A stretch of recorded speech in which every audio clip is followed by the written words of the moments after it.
नमस्कार मित्रांनो, स्वागत आहे तुमचं या डेटाच्या अनालिसिस व्हिडिओमध्ये. तर मित्रांनो, आज होती एक्सपायरी, फार इम्पॉर्टंट दिवस रिटेल ट्रेडरसाठी. हिरो झिरो होतंय का? काही कॉल पुट घेऊन डबल होतोय का? ट्रिपल होतोय का? अशा आशेवर जर तुम्ही असाल, तर मित्रांनो हे ट्रेडिंग तुमच्यासाठी नाहीये. लक्षात घ्या, काल काही न्यूज येत होत्या, काही मेजर यूट्यूबर्स आहेत, काही फिल्म इन्फ्लुएन्सर्स आहेत, ते तुम्हाला सांगत होते काहीतरी मोठा गॅप अप होईल, गॅप डाऊन होईल. Negative news, positive news. तर मित्रांनो ह्याच्यावर बिलीव्ह करू नका. अजिबात बिलीव्ह करू नका. त्याचं रिझन मी तुम्हाला सांगणार आहे पुढच्या पार्टमध्ये. कंप्लीट कालचा व्हिडिओ बघितला नसेल तर आजच जाऊन चेकआउट करा. व्हिडिओमध्ये मी कंप्लीटली सांगितलं होतं, की डेटा साइडवेज आहे आणि इव्हन एक लेव्हल दिली होती. लेव्हल होती 23,900 ची. ओके. की ही लेव्हल ब्रेक नाही होणार. ही लेव्हल का नाही ब्रेक होणार त्याचं रिझन पण सांगितलं होतं आणि तसंच होताना दिसलेलं आहे. ठीक आहे.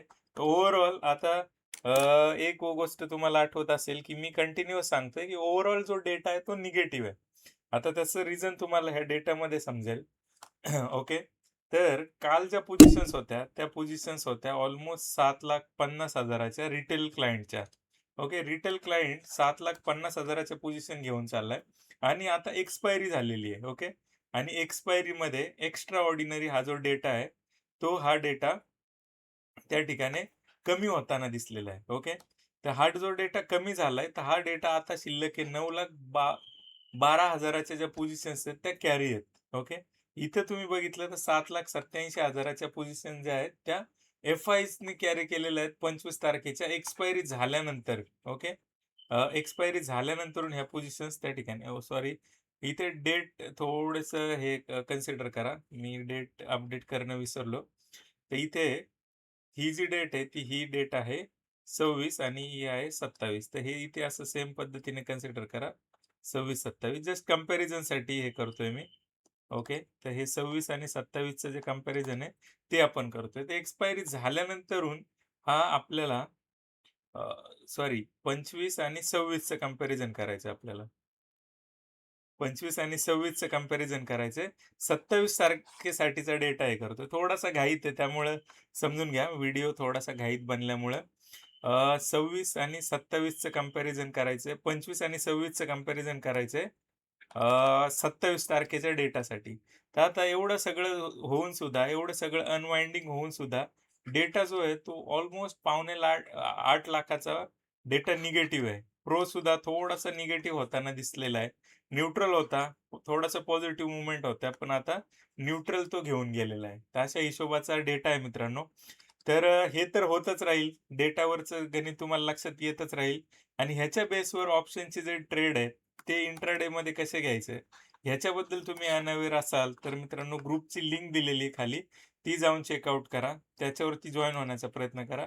काही इन्साइट्स त्याच्यामध्ये मी देण्याचा प्रयत्न करतो. तर आता काही जे ट्रेड्स आहेत, आता मी तुम्हाला बऱ्याच वेळा काही रील्स आणि ह्याच्या माध्यमातून तुम्हाला हे कळालं असेल, की आपण काही 20% इंट्राडेवरती जाणारे शेअर शोधत असतो. पण मित्रांनो त्याच्याही पलीकडे जाऊन तुम्हाला आश्चर्य वाटेल, की ह्या सेटअपपेक्षाही आपला असा एक सेटअप आहे, की जो इंट्राडे एकदम स्मूथली असं खाली येतो. ओके. तर हे खाली काय येतो, कसं येतो ते समजून घ्यायचं असेल तर ॲप डाउनलोड करा. ॲपवरती मी काही सिक्रेट गोष्टी दिलेल्या आहेत. ठीक आहे. तर एक शेअर आपण आयडेंटिफाय केला होता. शेअर एकदम सकाळपासून कंटिन्यूअस निगेटिव्ह रॅली दिलेली आहे आणि आपण एक्झॅक्ट डॉट लेव्हलला पकडलेला आहे आणि ह्या लेव्हलपासून फक्त ₹400 च्या रिस्कवर ₹4,000 आपण मिळवू शकतो का? तर येस 1:10 एकास 10. जर ₹100 ची रिस्क आहे, तर आपण ₹1,000 ₹400 ची रिस्क होती. ह्या लेव्हलला आपण शॉर्ट केला आणि इथून कंटिन्यूअस तो दिवसभराची जर्नी ₹392 पासून ₹352 पर्यंत आलेली आहे. तर हे का होतं? ह्याच्या पाठी काय लॉजिक आहे? हे समजून घ्यायचं असेल, तर ॲपवरती या मित्रांनो.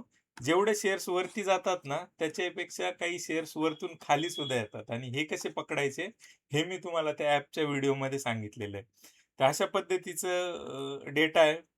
पार्टिसिपंट फार एन्जॉय करतायत. फार लर्निंग जर्नी त्या ठिकाणी चालू आहे. तर आता तुमच्या लक्षात आलं असेल, की सपोर्ट रेझिस्टन्सची दुनियादारी करून चालणार नाही. 24,600 पर्यंत डेटा जाण्याचा प्रयत्न झाला होता. मार्केट जाण्याचा प्रयत्न झाला होता. तेव्हाही मी सांगत होतो निगेटिव्ह आहे.